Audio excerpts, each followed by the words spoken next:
Hello friends, आज हम बात करने वाले हैं पुलिस एनकाउंटर के ऊपर। आजकल ये काफ़ी चर्चा का विषय बना हुआ है कि पुलिस एनकाउंटर क्या होता है, क्यों किया जाता है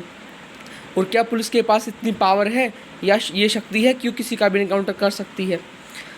तो अगर हम बात करें, भारत के किसी भी कानून में पुलिस एनकाउंटर को परिभाषित नहीं किया गया है, लेकिन जो हमारी आईपीसी की जो सेक्शन 96 है, धारा 96 है, वो प्राइवेट डिफेंस की बात करती है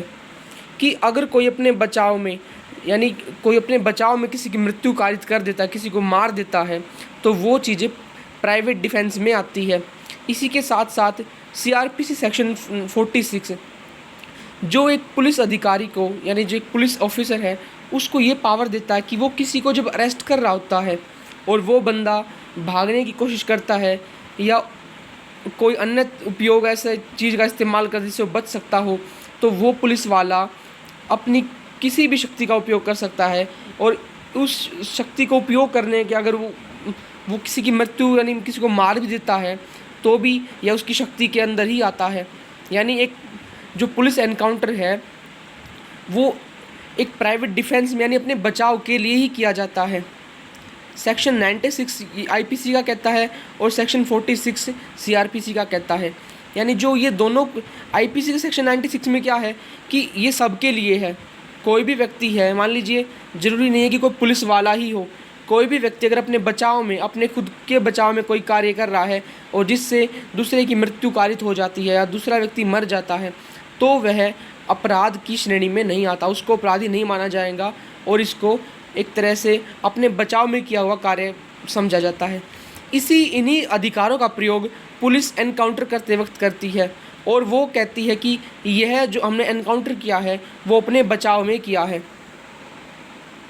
सेक्शन 46 है जो हमारा सीआरपीसी का, वो एक पुलिस ऑफिसर को एम्पावर देता है कि वो किसी ऐसे बंदे को जिस पर ऐसे अपराधों में चार्जेस लगे हुए हैं जिनमें दंड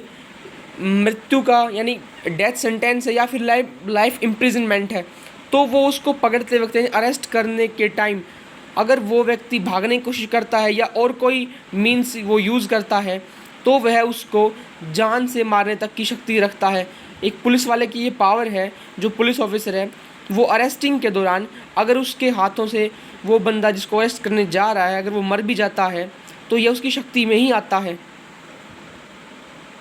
और जो सेक्शन 96 आईपीसी का, वो सिर्फ प्राइवेट डिफेंस की बातें कह रहा है कि अगर कोई व्यक्ति अपने बचाव में कोई कार्य कर रहा है और अपने बचाव में से किसी की हत्या हो जाती है तो वो एक तरह से वो अपने बचाव में किया हुआ कार्य ही मानते हैं कि उसने यह अपराध नहीं किया है। क्योंकि जब कोई अपनी रक्षा में कोई भी कार्य कर देता है तो उसे हम प्राइवेट डिफेंस का ही नाम देते हैं। और इन्हीं अधिकारों का उपयोग पुलिस जो एनकाउंटर है वो फेक है या रियल है, इनको करने में उपयोग करती है।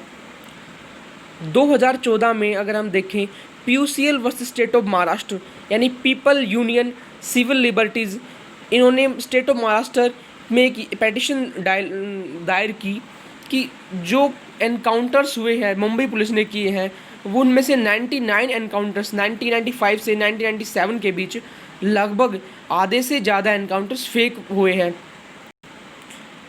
इस पर सुप्रीम कोर्ट ने अपनी जब कोग्निजेंस लिया तो सुप्रीम कोर्ट ने कहा कि हम इन पर विचार करते हैं और सुप्रीम कोर्ट ने लगभग 16 गाइडलाइंस ऐसी दी कि जिनके बिहाफ पर अगर कोई पुलिस एनकाउंटर करती है किसी बंदे का तो इन गाइडलाइंस का ध्यान रखेंगी। उनमें से जो मुख्य गाइडलाइंस है वे ऐसे है कि सबसे पहले जो नेशनल ह्यूमन राइट कमीशन है उनको जितने भी एनकाउंटर्स होते हैं उनके बारे में एक पुलिस डीजीपी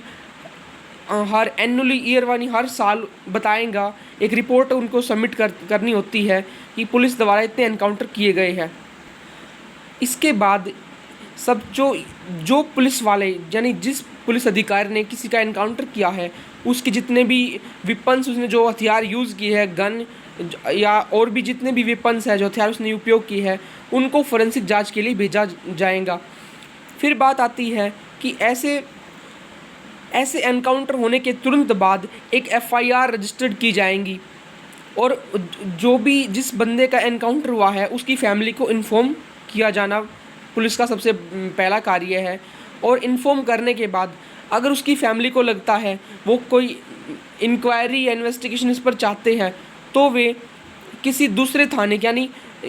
जिस पुलिस ने एनकाउंटर किया है उस शहर से दूसरे शहर की या फिर सीआईडी या सीबीआई कोई भी वो जांच करवा सकते हैं। और अगर इससे भी वो खुश नहीं है तो वो जो वहाँ की सेशन कोर्ट में यानी जो वहाँ का डिस्ट्रिक्ट सेशन कोर्ट राज्य जिस वहाँ के ज़िले न्यायालय लगता है उसमें भी अपनी एक पिटीशन दायर कर सकते हैं। और इसके बाद अगर जो पुलिस वाले इसमें अगर पुलिस वाले जिसने ये एनकाउंटर किया है वो गिल्टी पाए जाते हैं यानी वो कसूरवार पाए जाते हैं, तो उनको सज़ा का भी उन्हें एक यानी मर्डर काउंट किया जाएगा कि उन्होंने हत्या का आरोप किया है। उन्हें आईपीसी के सेक्शन 302 के तहत उन्हें गिल्टी किया पाया जाता है। और साथ में जो जो रिलेटिव्स है यानी जो उनके किन हैं जिस बंदे का एनकाउंटर हुआ है उसकी फैमिली को जो सेक्शन 357A है सीआरपीसी का उसके तहत कंपनसेशन रिवार्ड करना भी स्टेट की लायबिलिटी है। ये राज्य सरकार को ही है कंपनसेशन उनको देनी होती है। फिर इनमें जो गाइडलाइंस में एक सबसे बड़ी बात आती ये है कि जो पुलिस ऑफिसर ऐसा एनकाउंटर करता है अगर चाहे वो रियल है या फेक है किसी भी तरीके से है, उनको तुरंत यानी एकदम से उनको जल्द कुछ फिक्स टाइम के अंदर उनको प्रमोशन कभी नहीं दे सकती गवर्नमेंट। जो भी गवर्नमेंट ऐसा यानी जो वहाँ की गवर्नमेंट है या फिर जिस डिपार्टमेंट के यानी जिस डिपार्टमेंट में वो पुलिस में एनकाउंटर करने वाला पुलिस ऑफिसर या कोई अन्य अधिकारी उस जिस डिपार्टमेंट अपॉइंट है वो डिपार्टमेंट उस पुलिस वाले का या कोई ऐसी अलग फोर्सेस का वो ऑफिसर है तो उसको जल्दी से वो उसकी जो प्रमोशन है वो नहीं कर सकती। इसके साथ साथ NHRC जो नेशनल ह्यूमन राइट कमीशन है उसका मानना भी है कि इंडिया में 80% जो एनकाउंटर्स होते हैं वो फेक होते हैं। इनके पीछे जो वजह हम भी या जो NHRC या नेशनल ह्यूमन राइट कमीशन है या सुप्रीम कोर्ट उनका ही मानना है कि जितने भी एनकाउंटर्स होते हैं वो कहीं ना कहीं मॉब प्रेशर यानी पुलिस पर एक तरह से दबाव बनाया जाता है। वो पॉलिटिकल प्रेशर भी हो सकता है या कोई जब हाईलाइटेड केस एकदम से आ जाता है जिसके लिए पब्लिक काफ़ी आक्रोश में आती है, जिस पर काफ़ी प्रोटेस्ट चलते रहते हैं, तो उनको यानी उस प्रेशर को कम करने के लिए जो पुलिस होती है वो ऐसे एनकाउंटर्स या फेक एनकाउंटर्स का सहारा ले लेती है। इनमें साथ में कहीं ना कहीं जो NHRC का मानना है कि पॉलिटिकल विल का होना बहुत ज़रूरी होता है, क्योंकि बिना पॉलिटिकल विल के ऐसे एनकाउंटर का होना एक तरह से ना के ही बराबर है। सो फ्रेंड्स, ये जो काफ़ी कम सी जानकारी है पुलिस एनकाउंटर के बारे में, ये काफ़ी ब्रीफली काफ़ी बड़ा टॉपिक है ये वैसे बताने के लिए, लेकिन मुझे लगता है कि आपको अच्छा समझ में आया हूँ इससे। So thank you. अगर आप अच्छी लगती है वीडियो तो आप इसको चैनल को सब्सक्राइब और वीडियो को लाइक ज़रूर कीजिए। Thank you.